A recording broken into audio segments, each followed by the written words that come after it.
Lepo pozdravljeni vsi. Današnji pogovor sodi v cikel dogodkov informiranja, s katerimi Mirovni inštitut prispeva k ozaveščanju javnosti o pomenu nevladnega sektorja. Na spletni strani Mirovnega inštituta so med drugim že objavljene 3 zgodbe nevladniške, ki nekako ponazarjajo te bitke, ki jih nevladniki peljejo. V neki uvodni premislek podajam le dejstvo, da če ne bi bilo nevladnikov, ne bi bilo naslednji teden referenduma o vodah, se pravi, takšne velike spremembe bi šle brez nekih ugovorov mimo. Glede na to, kako je bil ta zakon sprejet, brez neke strokovne javnosti in tudi nevključitve civilne družbe, bi bilo to skrajno problematično. Tako da se nekako že s tem primerom kaže, kako vitalen in pogosto edini aktiven del družbe je ta sektor, ki je zlasti še v zadnjem času deležen nekega omejevanja. Gre za sistemske šibitve prek zakonov do nekih osebnih diskreditacij in šikaniranj. O tem bomo danes govorili z gostjama. Lepo pozdravljeni, Gaja Brecelj, direktorica Umanotere, Slovenske fundacije za trajnostni razvoj, in Andreja Slameršek, na terenu, predsednica Društva za preučevanje rib Slovenije in Lutre. Najprej najlepša hvala obema, mi se bomo tikale, zato ker smo pač nekako sopotnice, če smem tako reči, in začela bi rada z najbolj pomembno trenutno aktualno temo, se pravi z referendumom. Gaja, ustanova Umanotera, Slovenska fundacija za trajnostni razvoj, je tako kot tudi Društvo za preučevanje rib med uradnimi organizatorji te kampanje. Skupaj je vseh organizatorjev 32, glasovi proti so združeni v Gibanju za pitno vodo, večinoma so to nevladne organizacije. Kakšno je nekako trenutno stanje, če tako rečem, štabu, kako se skuša nagovarjati volivke in volivce, naj gredo vendar na referendum, ker je potrebnih, uraden ta podatek je 339.726 glasov proti, da bo zakon padel. Prosila bi te, da malo mogoče opišeš te najbolj problematične točke. Ve se recimo, da se vlada izogiba soočenj, da so tudi lokacije za neka glasovanja zdaj določene drugače, kot so sicer. Lepo prosim. Lepo pozdravljeni, hvala za povabilo. Zdaj mogoče bi sam en stavek ali pa 2 uvodoma povedala, da pač ta referendumska kampanja je v bistvu zaključek zdaj že 3-mesečnega dela na tej temi, ker 3 mesece nazaj se je v resnici začelo pravzaprav opozarjati na ta sporen zakon, ki ga je Ministrstvo za okolje pač pripravilo in je bil potem potrjen še v marcu. In tudi takrat so se ključna strokovna vodarska združenja v bistvu oglašala, kaj je narobe z njim, in takrat se je tudi nevladne organizacije so se začele vključevati, opozarjati, komunicirati z mediji, obveščati javnost. V samo par dneh se je s peticijo zbralo več kot 50.000 podpisov, kar je res velik uspeh, a vendarle to pač ni prepričalo poslancev in so izglasovali ta zakon. Tako da v bistvu je bil prvi korak zbrati sploh podpise za referendum, in tukaj že to zahteva res ogromno angažmaja. Obstaja pač neka ožja operativna skupina, v kateri smo združenih nekaj organizacij.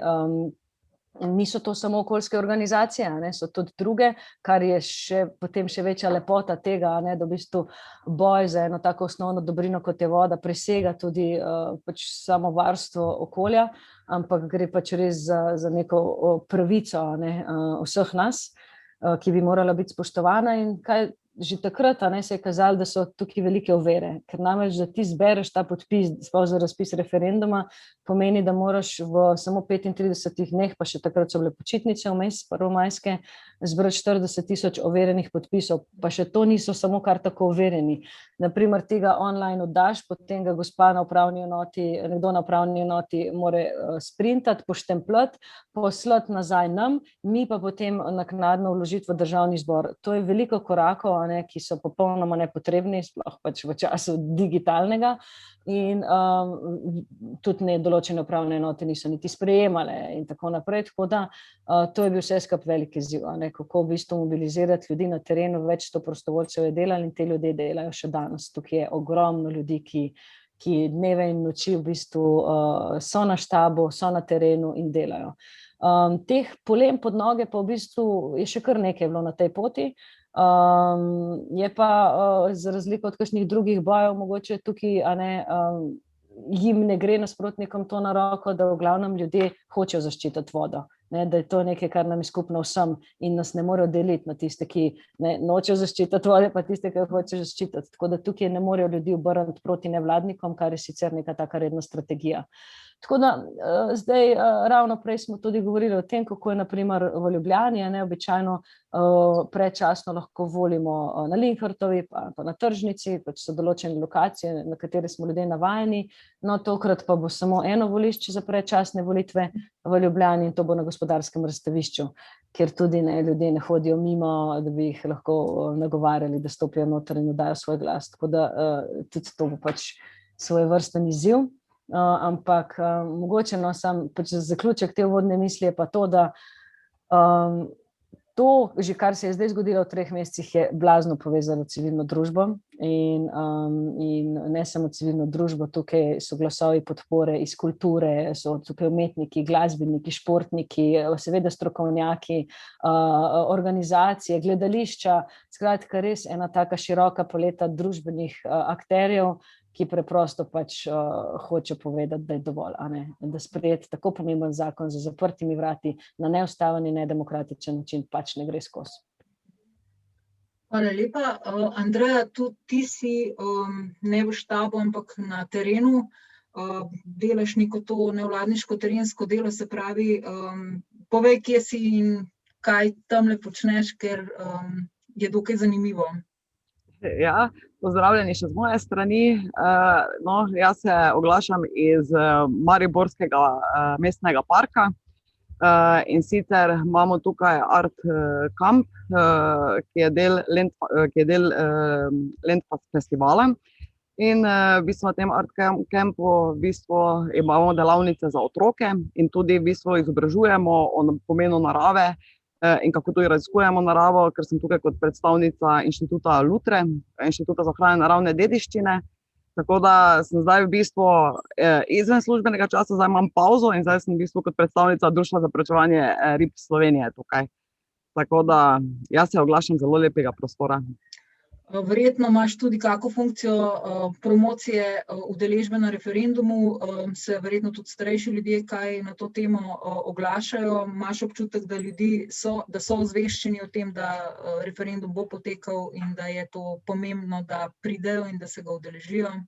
Ja, v bistvu so sami organizatorji tega Art Campa postavili tukaj ob pitni vodi tudi tablo, na kateri pač vabijo, da se udeležijo 11.7. referenduma.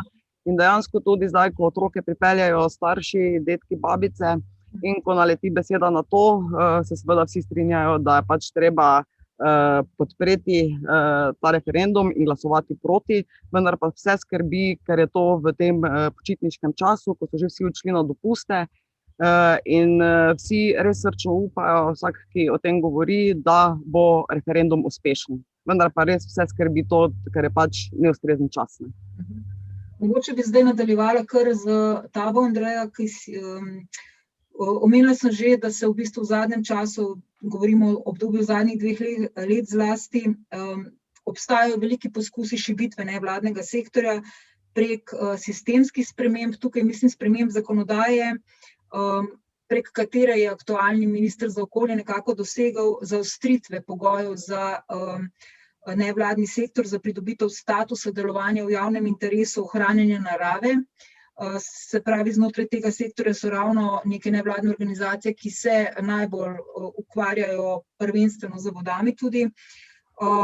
Zakaj, Andreja, recimo bi ti kot predstavnica Društva za preučevanje rib rekla, da je status delovanja v javnem interesu za neko organizacijo tako pomemben, ključen, recimo vi z njim dobivate oziroma celo lahko sodelujete sploh na tožbah, če malo pišeš ta del? Ja, v bistvu z statusom v javnem interesu sploh lahko smo v tako velikih projektih škodljivih, kot recimo gradnja hidroelektrarn ali kakšne druge večje, industrijske, karkoli, posegi v vodotokih. Z tem statusom imamo pravico biti stranski udeleženec v postopkih In to je izjemnega pomena zato, ker potem imamo tudi možnost tožbe. Kolikor bi bili samo udeleženi javnih razgrnitev, pač tam podaš svoje pripombe, ki jih ponavadi tako ali tako ne upoštevajo naši predstavniki, ki vodijo državne organe in te funkcije in sodelujejo v teh postopkih. In dejansko to je naše edino orodje, kjer potem lahko stopamo v pravne postopke in to, kar recimo ti državni organi ignorirajo, potem izkazujemo na sodišču, kjer lahko predložimo tudi vse dokaze in študije in potem odloča sodišče. V nasprotnem primeru smo popolnoma ignorirani, lahko dostavimo celi kup dokazov, celi kup teh študij, raziskav in se ne upošteva. Vkolikor pa smo kot stranka v postopku, imamo možnost, se pravi, tožbe, tudi že predhodno pritožb in tega, ampak najbolj ključno to, da imamo možnost tožiti na sodišči. Namreč do sedaj Društvo za pečanje rib Slovensko nismo izgubili niti ene tožbe, saj smo vse dokazali z argumenti in pa z raziskavami. Vi ste na ta način recimo sodelujete v postopku proti izgradnji hidroelektrarne Mokrice na spodnji Savi in tukaj ste tudi zdaj že drugič s tožbo nekako preprečili začetek gradnje, ne? Tako je. In sicer dejansko smo že bili v številnih, tudi kar se tiče strateških načrtov, tudi za državni prostorski načrt za hidroelektrarno Hrastje-Mota. Danes vse te hidroelektrarne dejansko stojijo, se ne odvijajo, prav zaradi tega, ker nam daje ta status takšno moč, da se nas more slišati in da imamo tu potem enega razsodnika, ki dejansko potem neodvisno razsodi in pove, kaj je v skladu z zakonodajo in pa s strokovnimi dejstvi. V nasprotnem primeru pač je pri nas taka močna politika in pa investitorji in moč kapitala, da povozijo civilno družbo. Mi smo edini predstavniki civilne družbe, kjer lahko dejansko se borimo za naše pravice, ki so nam določene z zakoni in pa tudi, kjer se morajo upoštevati strokovna dejstva. Ker vemo tudi, da recimo ponarejajo raziskave, študije, prirejajo podatke za svoje da dosegajo svoje cilje. Tukaj bi rada povedala, da je v zadnjem času precej društev izgubilo statuse, tudi precej pomembna društva, nekatera zaradi bizarnih razlogov, ker se nekako vsa merila kvantificirajo, se pravi, nepomembno je, kaj delaš, kakšna je kakovost tega, kar počneš, ampak koliko recimo članov imaš. Te kriterije, kot sem rekla, je nekako spostavil trenutni minister Andrej Vizjak in nekako z njimi, se pravi s temi kvantitativnimi kriteriji, to, da imaš kot društvo 50 aktivnih članov, ki plačujejo članarino, se dokazuje, da je to društvo v javnem interesu. Gaja, kako bi ti rekla, kaj je javni interes? Kdo bi ga moral določiti? Verjetno kvantitativni kriteriji plačevalcev članarine niso primerni kriteriji. Ne, definitivno ne. Zdaj za ta status pridobiti, v preteklosti ta status ni enostavno dobiti. Le malo organizacij ga ima, vsako leto oziroma zdaj na 2 leti ga je treba dokazovati in to dokazujemo v glavnem s tem, kar počnemo, skratka z našimi aktivnostmi. In do zdaj je bilo vedno tako. Jasno je, da to so neke ozaveščevalne aktivnosti, zagovorniške aktivnosti, izobraževalne aktivnosti. Skratka, pripoznane smo nevladne organizacije kot tiste, ki pomembno dopolnjujemo vlogo recimo države. Predvsem pa tudi mednarodna evropska zakonodaja po Aarhuški konvenciji nalaga nevladnim organizacijam, da so glas okolja in narave, ker rečemo, riba ne more iti sama na sodišče. In zato tukaj pride noter civilna družba. In do zdaj je bilo vedno izkazovano na ta način, to, da v bistvu ti postaviš pogoje, ki pravzaprav nimajo smisla, ki so nalašč pravzaprav narejene na način, da boš zmanjšal številčnost teh organizacij, kaže na to, da v bistvu ne razumeš vrednosti nevladnih organizacij in civilne družbe. Je ne vidiš, in to je približno tako, kot ne vidiš strokovnjakov, s katerimi bi se moral posvetovati, ko greš odpirati tako pomemben zakon, kot je zakon o vodah. In tukaj je v bistvu ta kako bi rekla, način delovanja, način vladanja, ko v bistvu iščeš vse način, kako boš lastne interese nekako čez politiko, bom rekla, sfurov, ne pa v bistvu, da si ti v vlogi tega, da upravljaš državo na način, da bomo zasledovali cilje, ki smo si jih zadali, med drugim tudi Evropski zeleni dogovor, ravno govori o tem, kako okrevanje gospodarstva po covidu mora iti na način, da se bo narava obnavljala. Taki zakoni, kot so zakon o vodah, grejo v nasprotju s tem. In država ni nek poligon za neke posameznike, ki vidijo neke lastne interese. In to je tukaj popolnoma zgrešeno. Dajmo strokovnjakom pustiti, da upravljajo svoje stvari, zato so se šolali, zato imajo izkušnje. Dajmo pustiti nevladnim organizacijam, da počnejo tisto, za kar so usposobljene. In to, da so velikih ust, da rečejo, zato ker zavirajo razvoj ali pa ustavljajo postopke. Nevladna organizacija ni tista, ki naredi napako, ali pa ni tista, ki v bistvu se samovoljno odloči, bomo ustavili tole, pa tiste, kakor da je v bistvu to neka igra, ampak opozarja na napake, ki jih na primer investitor naredi, sodišče pa tisto, ki odloči. In dosti žalostno je, da investitor sploh take napake dela in misli, da bo šlo skozi in upa, da ne bo nikogar, ki bo na to opozoril. Vendarle bi nam mogli biti vsem v interesu, da delamo take projekte v državi, ki omogočajo življenje. Pa ne govorim samo življenje ljudi, ampak zdravo življenje, ekosistemov, naslavljanje podnebne krize obenem in tako dalje. Tako da žal se ne izkazuje to samo v statusih, ta razgradnja civilne družbe na področju varstva okolja in narave, ampak recimo zdaj so tudi program sredstev podnebnega sklada so odprli, čeprav ni bil čas za to, in zdaj je bil ravno tudi potrjen, kjer v bistvu se vidi, da sredstva za nevladne organizacije krčijo za 70%. To je drugi način, kako v bistvu zmanjšuješ kompetence, strokovnost, moč nevladnih organizacij. Da ne govorim o tem, da je na primer zdaj razpis zunaj za vse sektore, se pravi podjetja, občine, nevladne organizacije se lahko prijavijo norveški sklad, to zelo pomembna sredstva, ki bi omogočila Sloveniji, da prehod v trajnostno družbo naredimo z enimi smiselnimi projekti, pa so se noter pojavili taki podobni pogoji, kot jih omenjaš, s temi člani, ampak še ostrejši. Ki nimajo nobene logike s tem, da pravzaprav odprejo sicer za nevladne organizacije razpis, pa vendarle dajo take pogoje notri, da se nobena praktično ne bo mogla prijaviti. In tega se niso spomnili razpisodajalci, to je prišlo iz naše strani. Tako da tukaj se dogaja neka sistematična razgradnja in jasno, da taktika izčrpavanja na nek način je uspešna, sploh če pogledamo v sosednje države, na primer Madžarsko, ampak zaenkrat je veliko volje in moči med ljudmi, da bomo branili neke naše ustavne pravice in ohranjenost okolja, pa tudi pitna voda so naše ustavne pravice.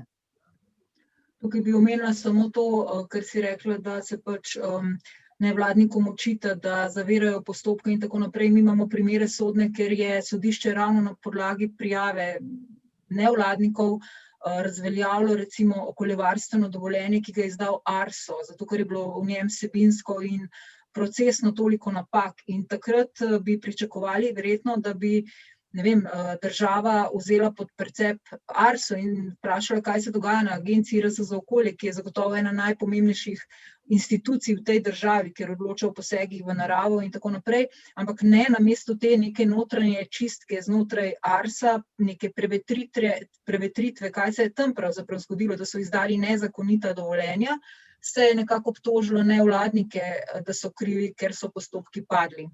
Samo še da dodam, in namesto tega, da bi rekli hvala tisti organizaciji, ki je opozorila na to in preprečila morebitno ekološko katastrofo. Ja. Tukaj bi rada samo, da mogoče komentiraš to neko tezo, ki jo tudi minister Vizjak ponavlja, da kaj se sploh oglaša nevladni sektor, če hočeš res spremeniti stvari, pridi v politiko. Kako ti na to, se delno si že morda, ampak kaj je to za en odgovor na tako v bistvu provokacijo? Ja, jaz pač verjamem v to, da je močna civilna družba pač nujen element družbe, vsakršne družbe.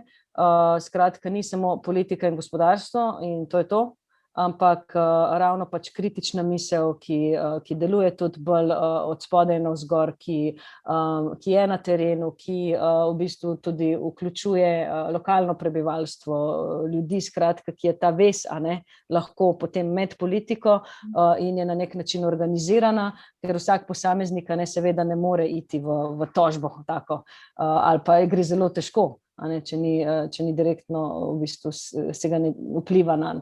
Tako da ne samo to, po drugi strani tudi civilna družba odpira razvojne teme, alternativne razmisleke, skratka je pomembno ogledalo in korektiv kot watchdog in kot taka absolutno ni nadomestljiva, tako da jaz mislim, da odgovor na to je ne, kvečemo obratno, vsaka politika bi si morala želeti imeti močne civilne družbe, ki bi v bistvu opozarjala na stvari, usmerjala družbeni razvoj in v bistvu to bi bil pač nekaj, k čemur stremimo. Poleg teh nekih sprememb zakonov, s katerim se zaostruje neke kriterije oziroma neka pravila, spreminja v škodo smer šibitve nevladnikov, omejuje se jim dostop do celo nekih sredstev in tako naprej. So pritiski, na žalost bom rekla, tudi drugačne vrste. V svetu je pod kratico SLAPP, se pravi Strategic Lawsuit Against Public Participation. Pod to kratico se skrivajo prakse, ki se tudi pri nas pojavljajo vse pogosteje. Se pravi, ko neka stran, ki ima moč, bodisi finančno ali pa politično ali pa kar obe, kar je pri nas pogosto, na podlagi nekih neosnovanih obtožb začenja celo sodne postopke zoper društva, nevladnike, in to vse s ciljem, da se nevladnike izčrpava, se pravi časovno, finančno, kadrovsko, nenazadnje tudi človeško, emocionalno. Namesto da nevladniki potem nadaljujejo s tem svojim delom, ki si ga recimo ti zdaj omenila, se morajo formalistično ukvarjati z nekimi dopisi, hodijo na sodišča, odgovarjanje nekim dopisom, ki so namen samim sebi, ker je jasno, da so obtožbe neosnovane. Andreja, vi ste recimo v društvu imeli tak zanimiv primer, imate dovoljenje za izvajanje raziskav rib, ampak so vas v bistvu energetiki obtožili, da ste glisirali po Savi in z elektrošoki lovili ribe. Ja, dejansko v bistvu smo imeli dovoljenje ARSO, takratni tisti izlov, imeli smo tudi obisk policije na samem terenu, ki je potrdila, da imamo vsa potrebna dovoljenja.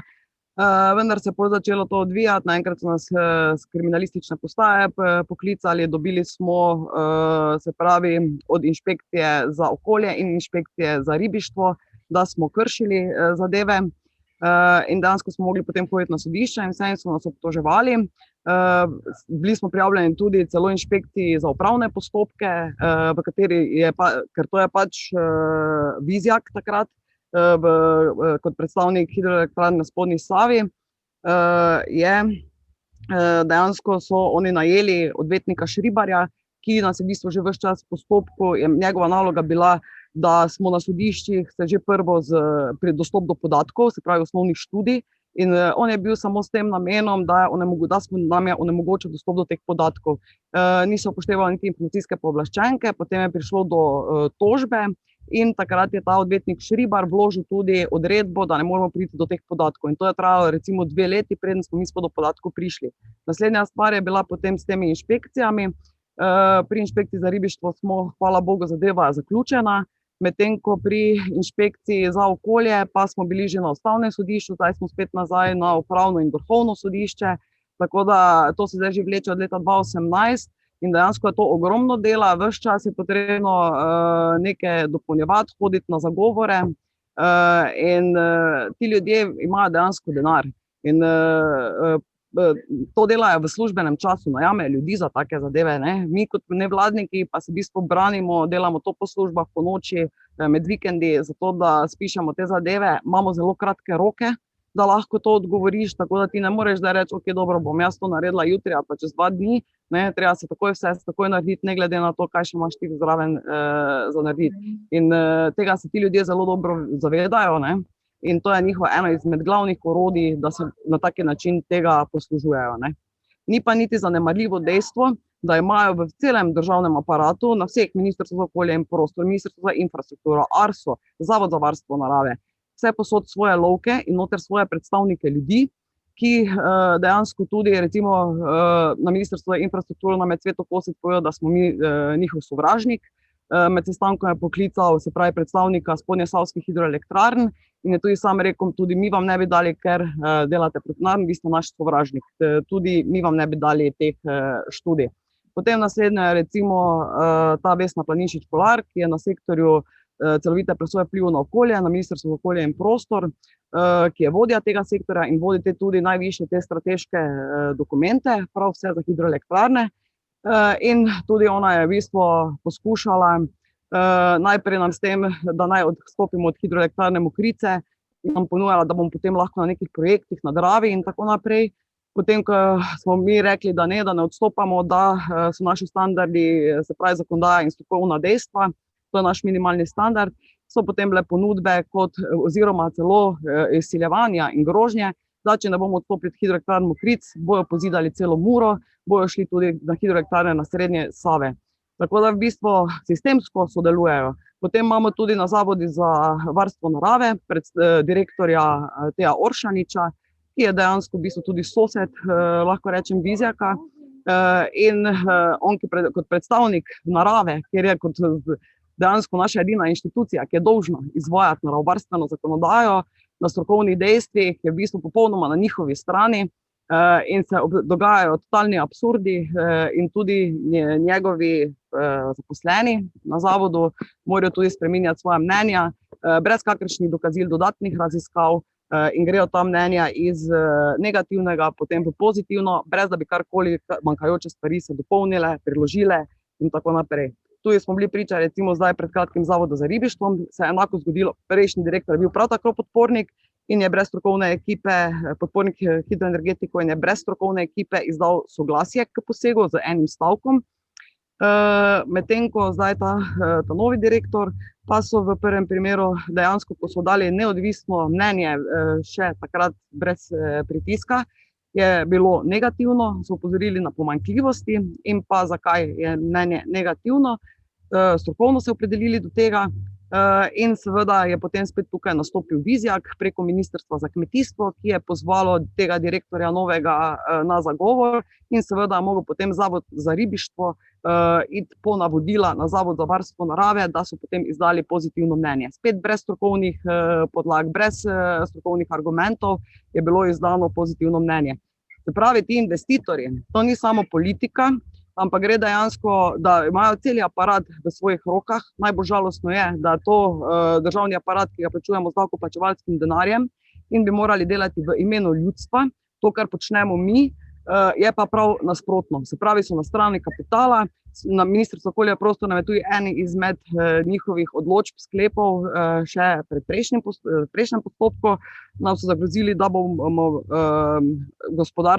za gospodarsko škodbo odgovorni. V glavnem gre za zelo sistemsko in tu je v bistvu politika samo podpora temu kapitalu, znotraj sistema pa so v bistvu ljudje, ki so njihovi.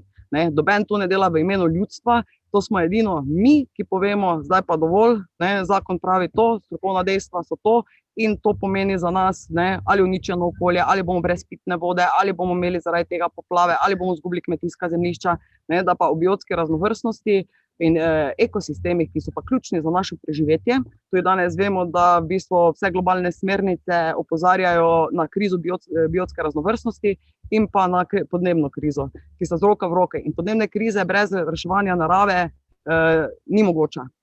In tu dejansko grejo vsi proti narodu, kar je absurd in katastrofa. Seveda pa ni mehanizmov, da bi se to ustavilo. Ni mehanizmov in edini mehanizem je tukaj pač sodišče.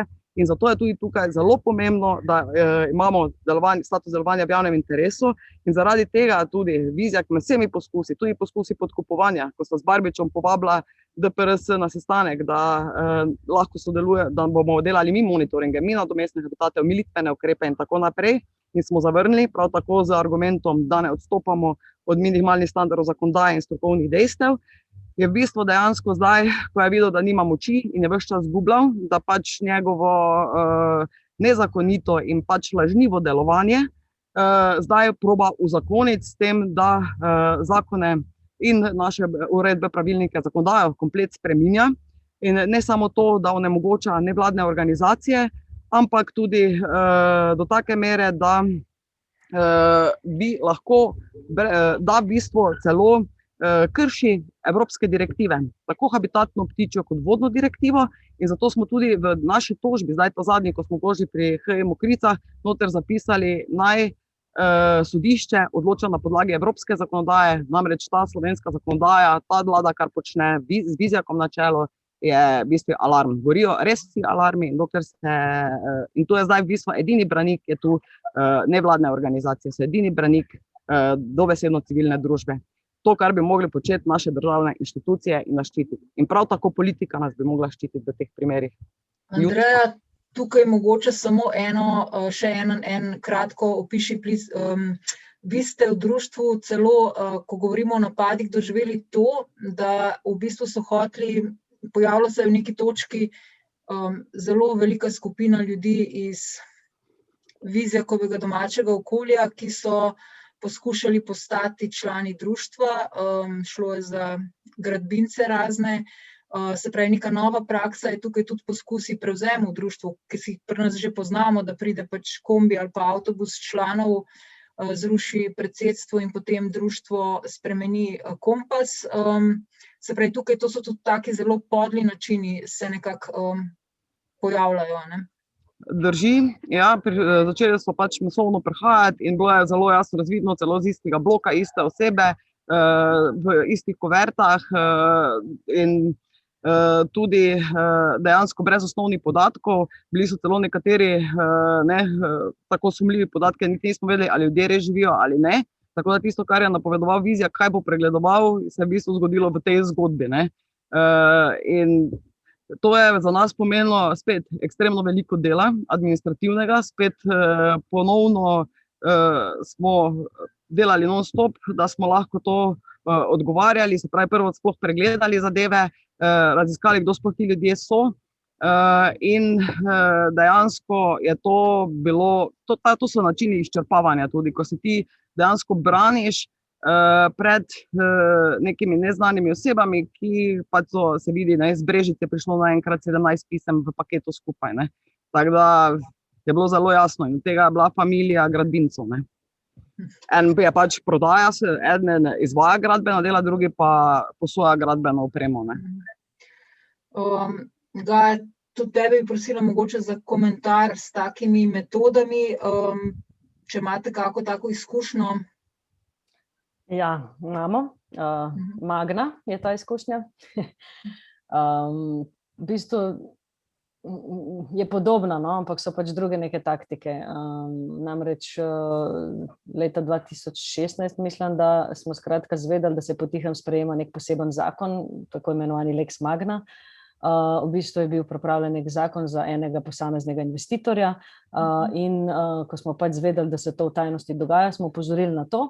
In v bistvu vse, kar se je zgodilo, da nas je takratni minister za gospodarstvo, ki je tudi zdajšnji minister za gospodarstvo, Počivalšek, pač označil za ekoteroriste. Ta zakon je bil sprejet in kmalu se je začelo pač pripravljati pač okoljevarstveno dovoljenje za oziroma soglasje za tega investitorja, skratka za Magno, naj smo konkretni, to je pač lakirnica avtomobilov, ki so jo želeli in tudi jo potem postavili na najboljša kmetijska zemljišča v Hočah. In zato je šlo, a ne, oni so pač naredili poseben zakon, da je to pač toliko v javnem interesu, da bomo pač to žrtvovali, a ne, najboljša kmetijska zemljišča za to.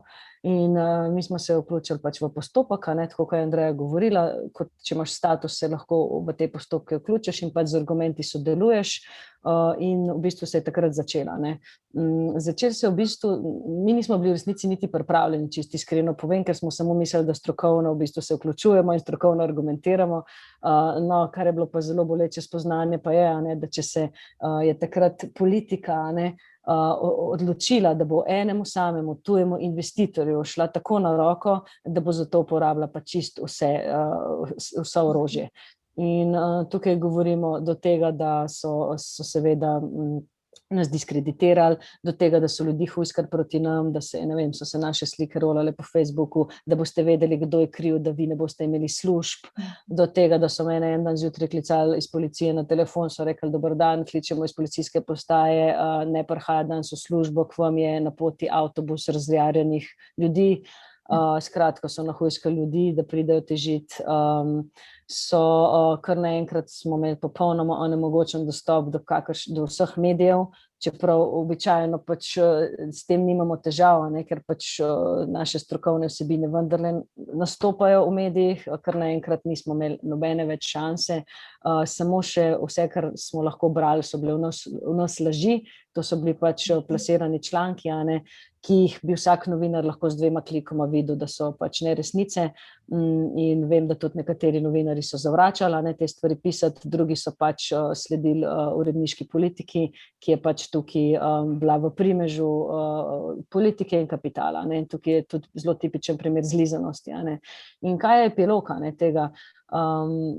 Prvič to, da kako žalostno je, da če se resnično odločijo, bodo priredili zakonodajo in bodo pač uničili vse strokovno mnenje in tudi civilno družbo, če je potrebno. Ni problema bilo laži producirati, ni bilo problema hujskati proti nekomu, ki pa vendarle samo pač strokovno hoče zaščititi neko območje. In drugo, pač ta zdaj lakirnica stoji, veliko davkoplačevalskega denarja je šlo za subvencije tem delovnim mestom, ki pa še danes pač niso v takem številu, kot bi morali biti. Ne rečem, Avstrija, to je pač firma, ki je sicer v Avstriji in bi bilo dosti bolj logično, da tudi tam polakiraš te avtomobile, da jih voziš v sosednjo državo, ampak seveda pač Avstrijci je niso hoteli, to je umazana industrija, mi smo jo bili pa pripravljeni ne samo vzeti, ampak žrtvovati kmetijska zemljišča in mi smo pač tako napodno po površini kmetijskih zemljišč na prebivalca v Evropi, napodno, najmanj jih imamo, smo pripravljeni bili to žrtvovati in še zraven poteptati vse demokratične standarde. In to je boleče.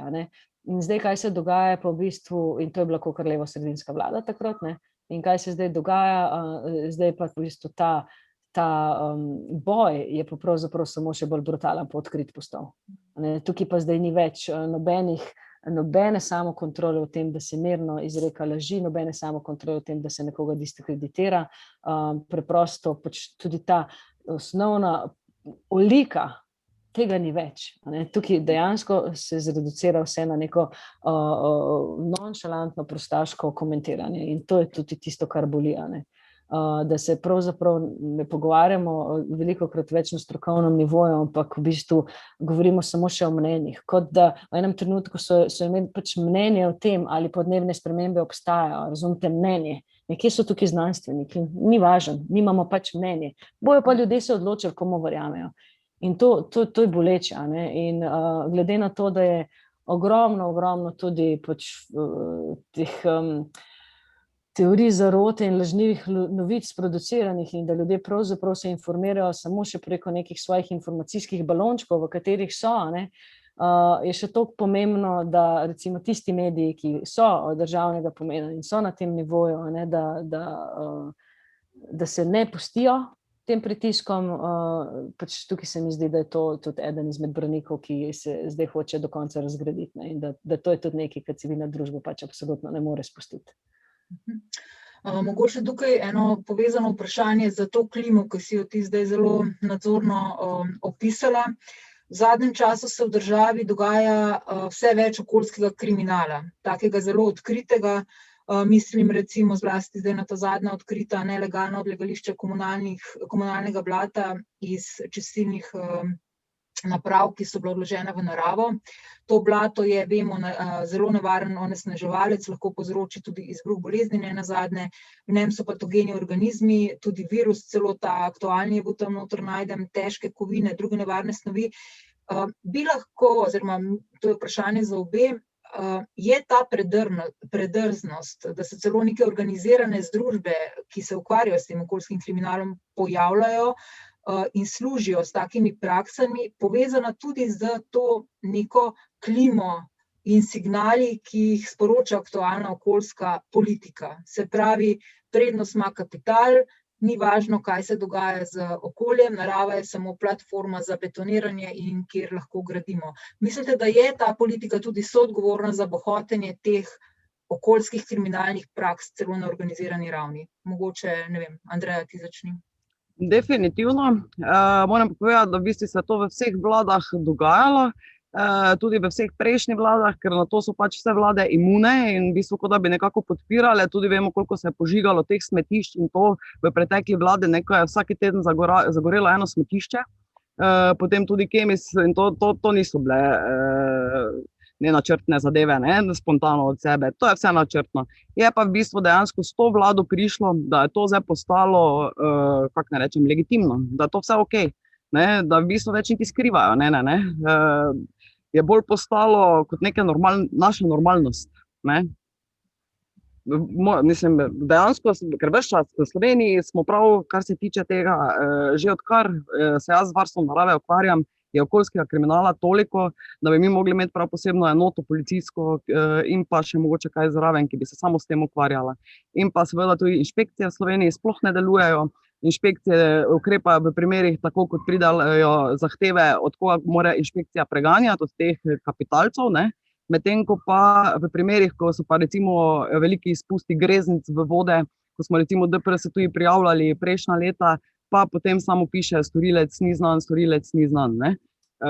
Tako da dejansko do zdaj je vsa politika podpirala, ta politika pa je v bistvu spravila še to malo na višji nivo, ne. Mogoče še kot dodatek, ne, jaz mislim, da je zelo pomembno, način, na katerega se pač vladajoči izražajo, ne.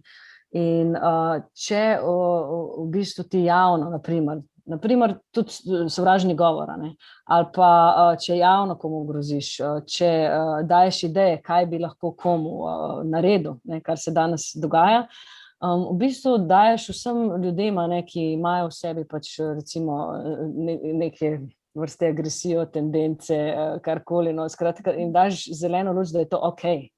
In isto, ne, to, kar si rekla Monika, kar se tiče okoljskega kriminala, absolutno, če ti daješ signale, da je kapital zaščiten, ne glede na karkoli, ne, da je to najpomembnejše na piedestalu vrednot, potem ta postane še bolj aroganten, ne. Saj se mi pravzaprav nič ne more zgoditi. Kar se pa tiče inšpekcije, bi pa mogoče samo dodala še to, ne, da je inšpekcijska služba izjemno podhranjena, pa ne govorim samo številčno, ampak tudi pač kadrovsko, skratka, da so tam ljudje, ki dejansko so zlizani s kapitalom, to je v osnovi problematično. Tukaj noter bi morali sedeti visoko integritetni posamezniki, ki bi morali biti zagotovljena varnost, da lahko strokovno odločajo in moralo bi jih biti dovolj in morali bi imeti pomemben status. Ne govorim nek status v delovanju, ampak družbeni status in vse bi morali iti v to smer, da lahko oni neodvisno podajo svoje mnenje, videnje in ukrepajo. In če ti to zreduciraš, ne, na premalo število ljudi, ki so pod blaznimi pritiski, potem jasno, ker se nič ne zgodi, kot opozarja Andreja, tudi zaupanja v njih ne more biti. Ne? Ker kaj pa potem ostane, ne? Zdaj tudi pri zakonu o vodah slišimo očitke, ja pa sej, če pa vendarle postavljajo take objekte, ne, a ni potem problem v inšpekciji, pa sej ta zakon pa ne bo, ne. Prvo kot prvo pač zakon tega nič ne spreminja, ne. Slab zakon in inšpekcija tukaj nima veze, ne. Zakon je še zmeraj slab, ne glede na to, koliko inšpektorjev bo, ampak vendarle. Se te stvari dogajajo in če bo na primer ta zakon o vodah sprejet, tudi če bi se samo omejili na manjše enostavne objekte, naprimer lope in podobno. To so pač zasebne lope, ki jih ljudje postavljajo, se zagradijo in jasno zakonodaja gre, oziroma pravo gre v korist posameznika, kar pomeni, da tudi če bi inšpektor enkrat le prišel, bi to toliko časa trajalo, da bi pač potem se tudi ta gradnja legalizirala, ne, v končni fazi. Tako da je treba pač to vse v kontekstu vzeti. In jaz mislim, da pač dober inšpektorat, takega, kakor sem prej omenjala, je nujno potreben, vedno. Samo pač ga nimamo pri nas, ne. Predvsem to, če bi ti inšpektori, ko so, ne, da ne bi podlegali pritiskom, ko prihajajo od zgoraj na zdol, od pritisku kapitala bi naredili zelo velike spremembe v Sloveniji. Ne, ampak vsak skrbi za svojo službico, noben se javno ne izpostavi, noben javno ne opozarja, kakšne pritiske prejemajo, potem valjda, da se ne more nič spremeniti. Zato jaz ne sprejmem tega o podhranjenosti naših služb, ampak dejansko o tem, da vsi samo gledajo na svoje stolčke, da tam preživijo tisto službo, da dobijo vsakega 5. v mesecu plačo, da lahko koristi vse bolniške, vse dopuste, ki seveda v javnih službah je to kar lepo urejeno za te ljudi. In potem še tudi, ne, imajo zelo lepo, ne, inšpektorji od 7 do 3 oziroma do 4, ne, potem izmed tega časa sploh ne delajo. To je vse načrtno. In dokler se te službe, namreč te službe tudi sodelujejo pri pripravi novih in spremembah zakonov. In če bi oni upozorili na to, da pač oni 24 ur na dan bi morali imeti aktivno ekipo, bi se te stvari začele spreminjati. Če pa tem ljudem, ki so zaposleni v javni službi, to ni interes, ne, in potem tega se ne zgodi. In nihče ne trudi se, da bi spreminjal te zakone. Dejansko je tudi selekcija teh znotraj javnih inštitucij na taki način, da so vedno dober in kvaliteten kader, ki se je zavzemal res za pravice in ki so se počutili, da delujejo v javnem interesu in da oni ščitijo državljane, take se je vedno odstranjevalo, nikoli v bistvu se jih ni niti podpiralo. In dejansko mi imamo tak en vsesplošni problem v Sloveniji v javnih inštitucijah, da pač je naredila ta elita si svojo servis službo namesto službe, da bi bili to ljudje v službi naroda. Ne, to je ključni problem, ker tako kot na DPRS, ko se spravijo in kako hitro to grejo postopki, to brez komentarja. Ne more meni še reči, da to so, pa vsi se aktivirajo takoj, vse takoj naredijo, ne more meni pol nešče reči, da gre za podhranjenost. Ne more, ne. Izogibajo pa se seveda tistih resnih problemov, ne, tam pa jih pol ni zraven, ne. In potem namesto, da ko prihajajo pritiski, da bi dali v javnost, ne, da pač na njega kot pač predstavnika neke državne službe, da se izvajajo pritiski, so seveda ti ljudje tiho in lepo v prid kapitala seveda spet podpišajo in vse potučkajo, ne, in rajši se bolj spravijo na tistega, ki opozarja na probleme, ne. To pa so nevladne organizacije. Jaz bi mogoče tukaj opozorila, kar se inšpekcij tiče, na eno zgodbo, ki je bila včeraj tudi v Državnem zboru, kjer je bil govor o enem belokranjskem nevladniškem problemu, na enem belokranjskem problemu, na katerega samo nevladniki opozarjajo, in to je bioplinarna, ki proizvaja digestat, to je pač neka snov, ki je za bioplinarno petrolovo stranski produkt, za kmete pa pač zastonj gnojilo, ker je to najcenejše za petrol, da se tega produkta pač nekako reši, se to potem daje kmetom, ki to polivajo po njivah belokranjskega krasa. No in včeraj se je potrdilo, da pač so recimo v 4 inšpekcijskih nadzorih kar 3-krat potrdili povsem neustrezno sestavo tega digestata v zadnjih 2 letih, se pravi, so mogli celotne količine uničiti in so smele na zemljo.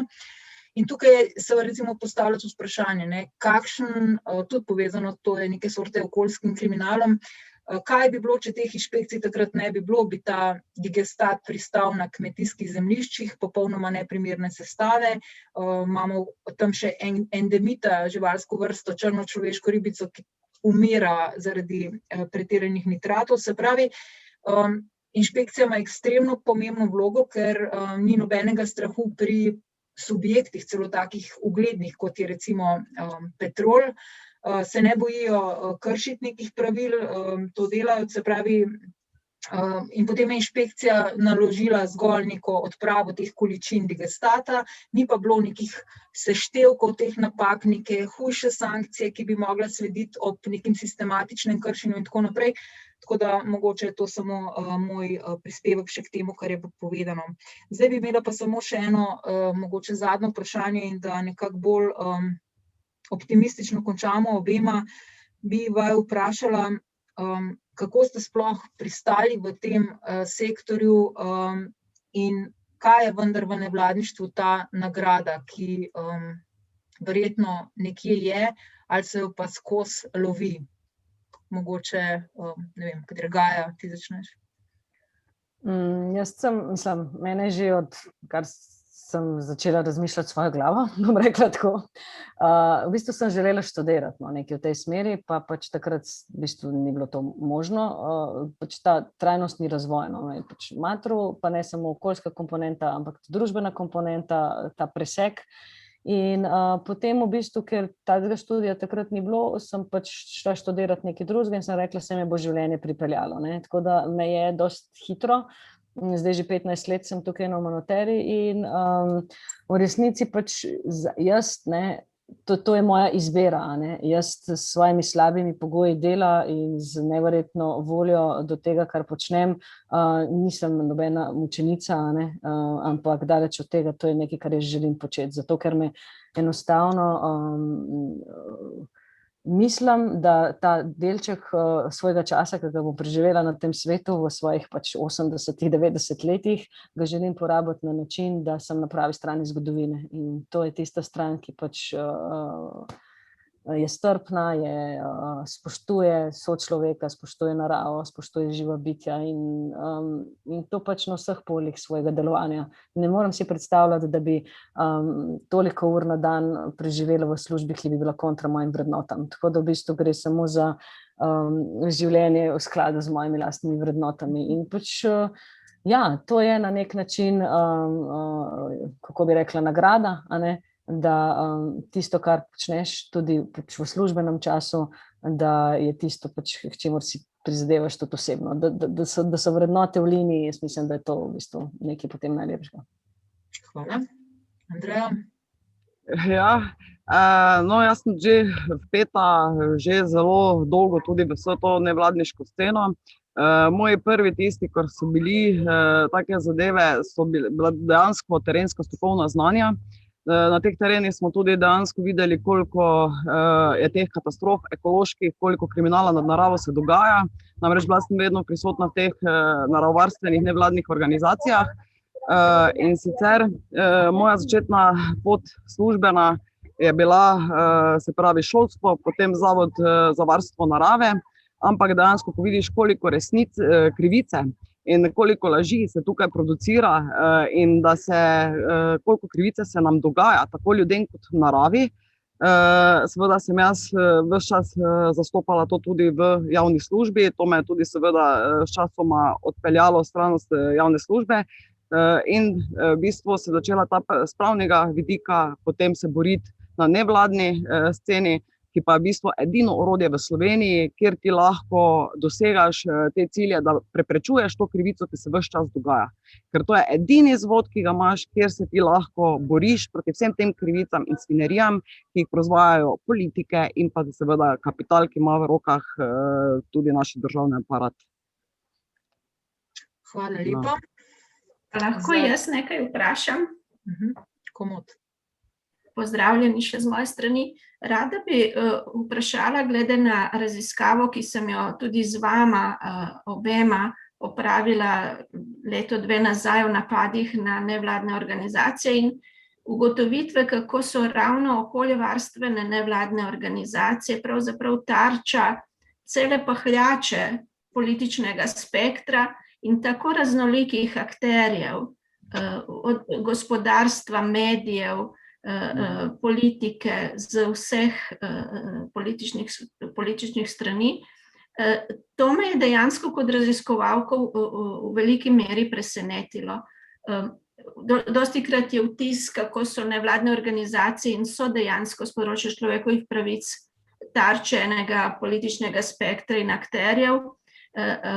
Kje vidite vi zaveznike? Kdo so zavezniki okoljevarstvenih organizacij in aktivistov, zlasti zdaj, da se vrnemo tudi na vprašanje referenduma in tega trenutka sedanjega.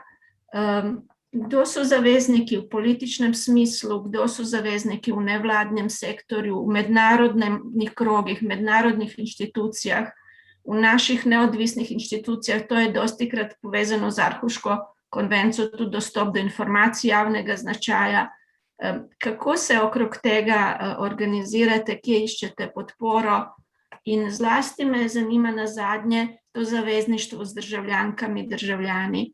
To dostikrat nevladnim organizacijam, ki nismo ustanovljene kot društva s članicami, člani, umanjka ta stik z državljankami, državljani, velikokrat nas projekti zanesejo, raziskave in strokovno delo.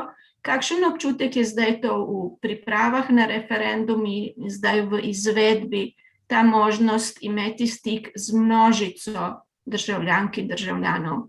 Koliko to navdihuje in koliko je tudi inspiracija za naprej v iskanju zavezništev in boju proti tej množici nasprotnikov vašega dela?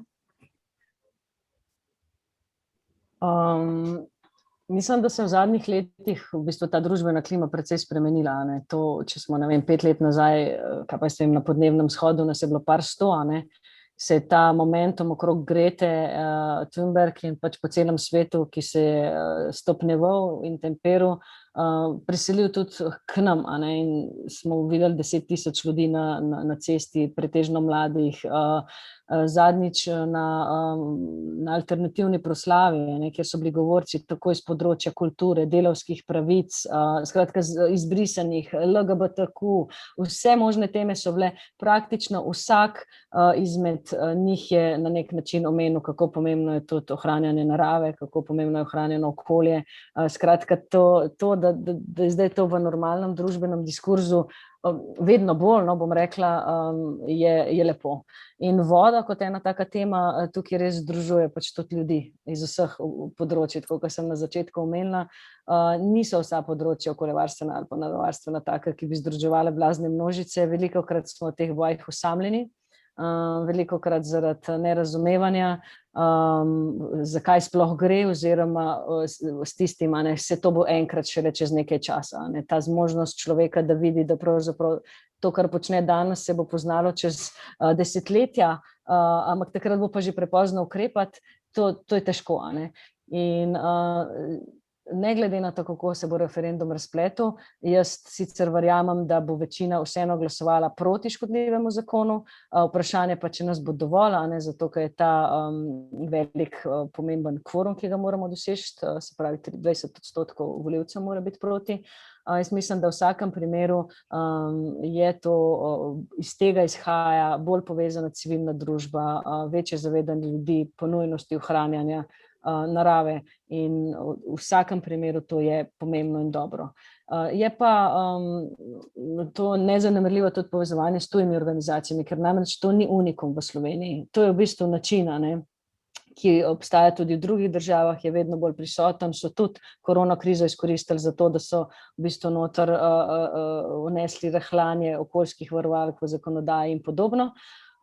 In povezovanje in neka širša naslovitev tega je pač definitivno zelo na mestu, ker civilna družba na tem področju je relativno šibka, kar pomeni, da če se medsebojno podpremo, lahko pač pridemo dlje. In definitivno to še kako velja na področju pač trajnostnega razvoja. Ja, kar se pa tiče na področju naravovarstva, pa bi jaz rekla, da osnova vsemu je, se pravi, zelo dobro strokovno znanje in pa seveda naša zakonodaja. K sreči imamo mi evropsko zakonodajo, habitatno in pa ptičjo direktivo in tudi direktivo o vodah, ki je pa v bistvu vodna direktiva, ki je v bistvu že okoljska zadeva, ampak smo tam zraven mi tudi z našimi ribami. Dejansko mi imamo tukaj zelo močno orodje, kar se tudi izkazuje na sodiščih, kjer tudi uspevamo, vendar in tudi to, ko se gremo teh pravnih bitk, dejansko s tem zelo močno zaveščamo javnost. Je pa tako, da je zelo dobro, da se pravi, se ves čas tudi zraven javnost ozavešča. In seveda, ko ti pokažeš, da imaš prav tudi preko sodnih postopkov, s tem tudi dobivaš zaupanje javnosti in potem začnejo verjeti, ker namreč vemo, da mediji imajo katastrofalni odnos do nevladnih organizacij, zlasti glede DPRS-a, laži je bilo sprovedenih toliko, da se na koncu več niti nismo odzivali, niti nismo želje imeli se odzivati. Tako da in seveda je pa bilo se z naših primeri, ker mi smo seveda na vodah s hidroelektrarnami se ves čas borili, smo imeli težave na vseh področjih, ampak dejansko s tem, ko so posegli v zakon o vodah, je tu prišlo, da se dobesedno dotaknilo zdaj čisto vseh ljudi, ker pač brez vode ni življenja. In tukaj so aktivirali sami s temi spremembami množico, kar je zelo dobro. In upam, da bo ta zavest ostala, da se bo tudi pol narod naprej boril in tudi zavzemal za splošno. Namreč, ko se mi za naravo borimo, za ribe recimo, mi ko se za ribe borimo, se borimo za vodo. Živali so indikatorji stanja okolja. Če neka vrsta izgine, pomeni, da smo poslabšali stanje. Slej ko prej bo se to poznalo tudi pri človeku. Če gledamo ta antropocentrični vidik. In zato tu nekaj pri nas ne gre za neke ribce in tako naprej, kar ponavadi z lahkoto mediji tudi prikazujejo in vsi ti predstavniki kapitala. Tako da jaz rekla, upam, da bo zdaj tu prišlo do nekega preloma. Dejansko zelo so pomembne te tudi mednarodne organizacije, tudi to mednarodno delovanje, tudi konec koncev, kar se tiče sprejemanja zakonodaje, s tem, ko je Evropa recimo zdaj pripravila smernice, da mora Slovenija 25.000 kilometrov rek spet revitalizirati. Ampak to morate vedeti, to ni prišlo zaradi nekih vzgibov po nekem lepem in ne vem kaj, ampak po nujni potrebi. Začele so se gospodarske škode, težave imamo z vodo, težave so na vseh področjih osnovnih, ki so osnova za preživetje človeka. In tukaj v bistvu tudi gre za malo, bi lahko rekla, zlorabo celo narave, na račun tega, da se brani zdaj človeka. Človek ni pripravljen braniti ribe, ki dela za njega v tem ekosistemu, to danes imenujemo moderno tudi ekosistemske storitve, ker nažalost smo mogli tudi začeti finančno vrednotiti, koliko neka riba, neko drevo naredi za nas, zato da bi ljudje to poštekali. Nažalost, trenutno je pač miselnost, je kapital pač na prvem mestu, taki, kako naj rečem, agresivni posegi v zakonodajo, kot so pa zdaj šli v primeru zakona o vodah, pa v bistvu dejansko prispeva tako malo bolj množičnemu razmisleku, mogoče tudi ljudi, da pač ni vse tako kot treba, ker pač tu gre spet za antropocentrični vidik, se pravi, voda se tiče samo mene, ampak to je zelo dobro, kar se tega tiče, ker drugače, kar tudi Združeni narodi recimo opozarjajo, da brez biotske raznovrstnosti ni obstanka človeka. In to so zelo pomembne zadeve, tudi te mednarodne organizacije, ko v bistvu delajo na mednarodnem nivoju, s katerimi se tudi mi povezujemo, je v bistvu so izjemno pomembne. Namreč vemo, da so Evropski uniji želeli odpirati tako ptičjo direktivo, habitatno direktivo, nazadnje je bila celo vodna direktiva odprta, da bi kapital jo oslabil, ampak je tu bila moč nevladnih organizacij, tako nacionalnih kot mednarodnih, da smo uspeli celo to obraniti. Tako da neka zavest raste, se pravi, kar se tiče narave, smo zelo slabo ozaveščeni, ampak ko pride nekaj takega, ko pa neposredno se tiče človeka, pa je v bistvu so potem malo boljši odzivi, ljudje mogoče malo bolj razumejo, da pač ni vse tako lepo, kot jim govori kapital. Če ni več... Še eno vprašanje v chatu, pa jaz kar lahko naslovim. Skratka, glede odnosa aktualne vlade do mehanizma referenduma, če vlada ustrezno obvešča. Vlada mora pač po zakonu korektno obveščati o vseh argumentih za in proti glede referendumskega vprašanja in v tem primeru to ne bo držalo.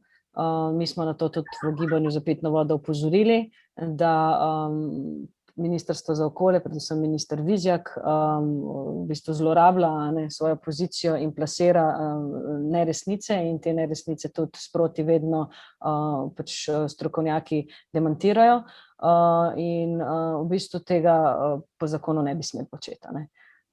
In tukaj zaradi takega razloga je referendum o drugem tiru tudi bil razveljavljen, prejšnjikrat ravno zaradi podobnega odnosa vlade. Skratka, nekdo si pač vlado in vladne medije, naprimer vladne kanale obveščanja pač vzame za svoj kanal, kot enega izmed kanalov, v katerem bo pač svojo stran zagovarjal.